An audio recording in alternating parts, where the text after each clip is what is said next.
Pagprotekta sa karapatan ng mga manggagawang Pilipino, ilan lamang yan sa mga pangako ni Pangulong Rodrigo Duterte nang formal itong maupo sa pagka-presidente. Dahil dito, hindi katakatakang kabilang sa mga prioridad ng administrasyon nito ay ang pagresolba sa ENDO na idinaraing ng maraming manggagawa. Sa loob ng 100 araw ng bagong administrasyon, alamin natin kung ano nga ba ang estado ng hakbang na ito ng gobyerno sa report ng aming kasamang si Dayan Querer.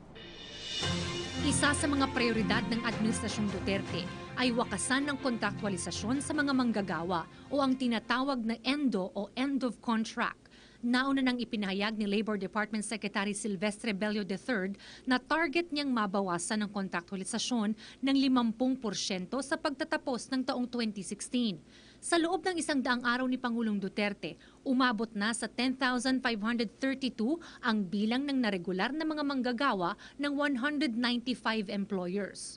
Kabilang sa mga kumpanya na nagregular na mga manggagawa ay ang Philippine 7 Corporation na siyang operator ng 7-Eleven convenience store. Ayon kay Bello, on track ang DOLE sa 50% production target nito sa pagtatapos ng taon. Layo ng ahensya na tuluyang wakasan ng ENDO sa taong 2017. Samantala, sinuspindi na ng DOLE ang operasyon ng 7 manpower company sa Luzon matapos mapag-alaman na nagsasagawa ang mga ito ng illegal na labor-only contracting scheme. Ang mga ito ay ang Global Skills Multipurpose Cooperative, HD Manpower Services Cooperative, Work Trusted Manpower Cooperative, Excellent Multipurpose Cooperative, DCMM Manpower Services, JD Manpower Services, at Abeline Human Resources Services. Dahil sa suspensyon, pinagbabawalan sila na magpasok ng mga karagdagang manpower at ang mag-supply sa mga kumpanya ng mga ENDO workers. Ayon sa DOLE, naway magsilbing babala ito sa iba pang mga kumpanya na itigil na ang illegal na contractualization scheme kagaya ng ENDO.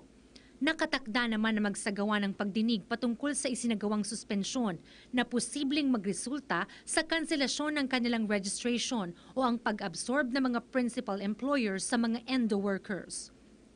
Samantala, ibinahagi ng DOLE na mula nang inilunsad nito ang hotline number na 1349 nitong Setyembre, umabot na sa higit 4,000 mga tawag ang kanilang natanggap upang sumangguni at magsumbong. Isa sa mga inaaksyonan sa kasalukuyan ng ahensya ay ang reklamong kanilang natanggap patungkol sa mga paglabag sa labor law ng SM Group of Companies. Ito ay sa kabila ng pagreregular ng SM ng nasa higit 4,000 manggagawa. Para sa PTV News, Dayan Querer.